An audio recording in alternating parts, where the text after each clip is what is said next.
We've been at Automation Expo every year, and this year again we are over here, and we're also putting on display a fleet of robots over here. We believe with all these products, we will be able to make a huge difference and a huge impact to the manufacturing ecosystem in India.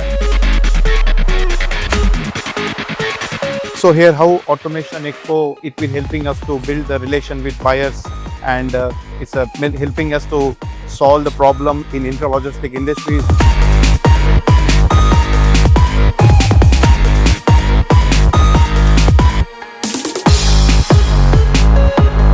It's a very good opportunity for us. So we are getting very positive response. We are getting many customers.